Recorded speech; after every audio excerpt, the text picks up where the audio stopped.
Vous avez le patron de la Banque d'Angleterre, McCartney, même pas le prénom que les Beatles, mais c'est un autre, qui a prononcé un discours qui est sur le site de la Banque d'Angleterre, où il appelle à mettre en place une monnaie mondiale aux dépens du dollar, ajoutant que cela ne se fera pas sans heurts. Ça, c'est la formule ouatée pour dire que ça va se faire dans un bordel généralisé, pour mettre en place une monnaie mondiale dématérialisée.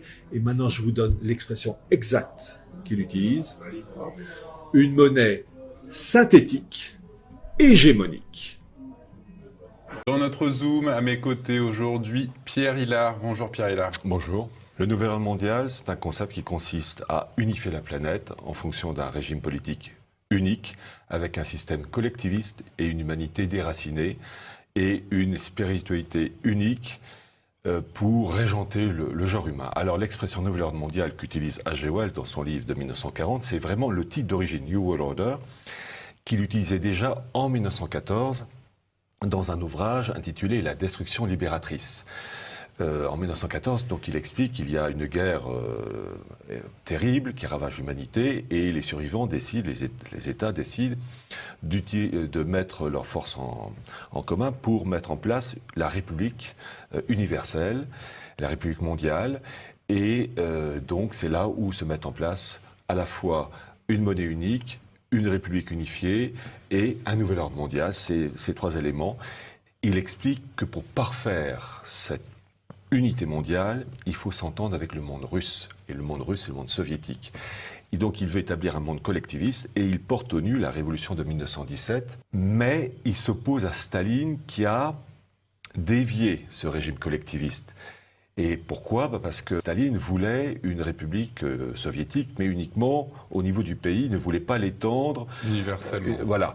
Chose que voulait faire Trotsky, qui voulait lui établir une sorte de révolution mondiale, certains diraient messianique, et chose que Staline refusait. Il montre l'opposition entre finalement deux mondialismes. Le mondialisme à la stalinienne, mondialisme national si je puis dire, et le mondialisme anglo-saxon, Rothschild, et ces deux mondes s'opposent. Et les mots MAUX qu'il dénonce à cette époque sont les mêmes que ceux qui opposent le monde anglo-saxon d'aujourd'hui face à la Russie de Poutine avec les Loubavitch. Alors c'est un homme qui est né pour se situer dans le temps 1866-1946, d'origine sociale modeste, et il faut toujours comprendre la tournure d'esprit pour comprendre ensuite les conséquences. Mère protestante et père libre penseur, c'est-à-dire refus des dogmes. Et c'est pour cette raison que, marqué par ses origines, il va parfaitement s'entendre avec un professeur de biologie du 19e siècle qui s'appelait Thomas Huxley, darwinien, eugéniste, et qui aura deux petits-fils, Aldous Huxley, l'auteur du Meilleur des mondes, et Julian Huxley, eugéniste aussi, ils ont le même CV, ce côté-là, il y a des traditions qui perdurent, qui va être donc Julian Huxley à la tête de l'UNESCO, en tant que premier président, et aussi va favoriser la création du WWF pour la protection de la nature, la faune et la flore, chose bonne à la base, mais en fait c'est toujours un moyen pour favoriser la nature, la déesse mère Gaïa. Et pour vous montrer ces liens philosophiques et intellectuels, Julian Huxley va être à l'origine de la création du mot transhumanisme. Et pourquoi il faut parler de transhumanisme ?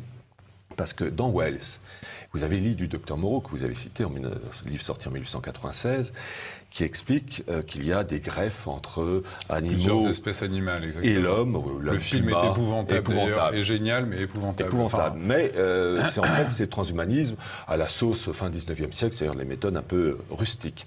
Et on retrouve cette idée de transhumanisme donc avec H.G. Wells, mais on le retrouve maintenant à des choses tout à fait officielles. Dans le cas américain, vous avez le Fertility Institute avec Raymond Kurzweil. Côté russe, la Russie de Poutine aussi utilise et promeut le transhumanisme avec Dmitri Ipskov, avec son site Initiative 2045, qui consiste par étapes 2015-2025, 2025-2035, 2035-2045, par des procédés de nanotechnologie moléculaire, enfin des trucs imprononçables, de favoriser la création d'un être humain, une nouvelle race. C'est le programme Avatar. Le film Terminator, de Cameron, dans tous les sens, James Cameron. Ouais. Voilà. Il y a la volonté de créer une humanité unifiée, collectiviste, déraciner. Et il a cette phrase terrible que je vais citer parce qu'elle est extrêmement moderne, où il dit ceci, je le cite, « Nous pouvons anticiper une rapide transformation de la face du monde au fur et à mesure que sa population est distribuée et redistribuée selon les aléas des besoins changeants de la production économique. » Et donc, humanité déracinée, ça favorise l'immigration, ça favorise... Il faut d'abord détruire la famille, il faut détruire l'enracinement. Et H.G. Wells n'est que le énième maillon, c'est ce que je raconte dans la préface, d'une longue tradition. Il faut d'abord savoir qu'H.G. Wells est un admirateur de la République de Platon. Entité unifiée, collectiviste, la famille n'existe pas, les enfants appartiennent à tout le monde. Il y a reproduction des meilleurs, reproducteurs hommes-femmes pour l'eugénisme. Bon.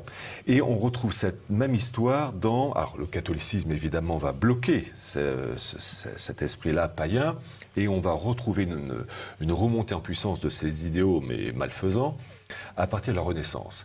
Et le premier à lancer ce modèle de H.G. Wells avant l'heure, c'est l'Utopia de Thomas More. Et l'Utopia, c'est quoi? Un monde collectiviste, eugéniste, et tous les gens doivent déménager tous les 10 ans pour ne pas s'enraciner. C'est très intéressant. Et vous avez une religion unique, appelé le Père qui est finalement l'Ensof, le Dieu infini de la Kabbale, c'est-à-dire une religion pour toute l'humanité, mais surtout pas une religion avec la Sainte Trinité, surtout pas une religion catholique. On retrouve ce même procédé avec Émeric Crusset, qui voulait créer un État unifié, une monnaie mondiale, comme le veut H.G. Wells, avec une religion mondiale et une population déracinée. C'est toujours la même histoire. Et on retrouve la même chose avec 1627, l'ouvrage de l'anglais Francis Bacon, la Nouvelle Atlantide, là aussi monde unifié, et avec le transhumanisme, avec les améliorations cérébrales de l'humanité. Dans le bouquin de 1627, et une drogue, l'utilisation d'une drogue pour rendre les gens heureux. Eh bien, cette drogue en question, on la retrouve dans le livre de Aldous Huxley, Le meilleur des mondes, avec le soma. C'est dans son livre, Un monde collectiviste et scientifique. Très important.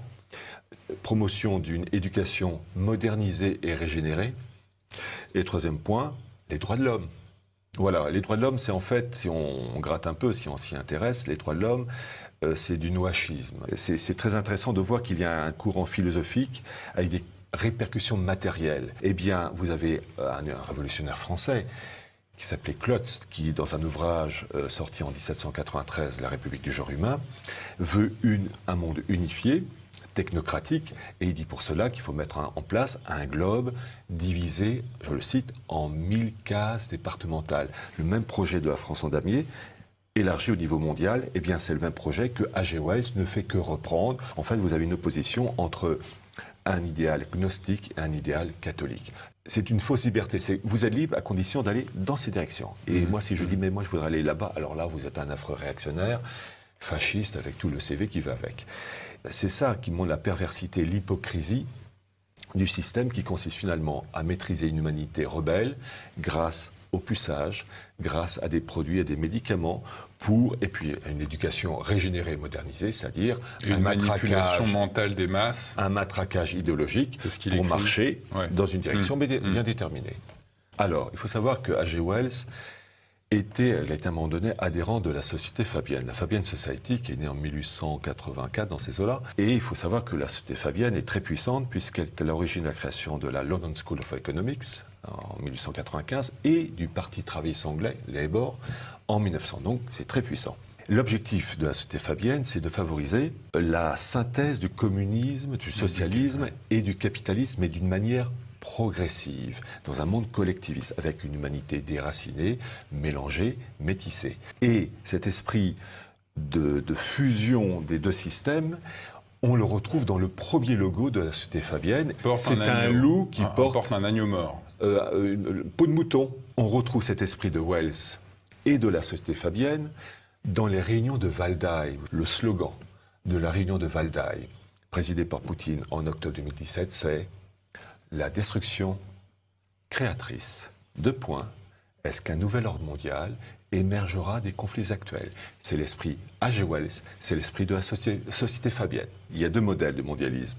Il y a le mondialisme anglo-saxon à la Rothschild, pour faire court. Je rappelle que Rothschild, c'est quand même la revue des économistes, petit détail. Ils veulent le monde anglo-saxon maître de toutes choses et les miettes pour les autres organisations mondiales. Le monde de Poutine avec le monde Lubavitch qui derrière lui veut ce monde-là veut une répartition équitable des intérêts de chacun. En plus de ces oppositions d'ordre politique, stratégique, financière, matérielle qu'il faut évidemment connaître, il y a aussi une opposition d'ordre spirituel. Dans le clan anglo-saxon Rothschild, c'est une vision du mondialisme.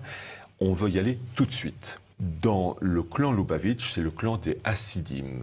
Et là, je reprends les travaux du spécialiste israélien, Gershom Scholem, qui part du messianisme des Lubavitch, donc ce clan qui soutient Poutine, où le messianisme, c'est une neutralisation du messianisme. C'est-à-dire que le messianisme, oui, mais pas tout de suite. Et en fait, d'une certaine manière, le clan Lubavitch, c'est le clan de la société fabienne. C'est-à-dire y aller comme la tortue, progressivement, alors que le clan Rothschild anglo-saxon, c'est plus rapide, beaucoup plus rapide. Tous ces éléments matériels et spirituels se heurtent. Il cite 4 religions, l'islam, le judaïsme, les fondamentalismes américains, voilà, ouais, et le catholicisme. Mais il les condamne.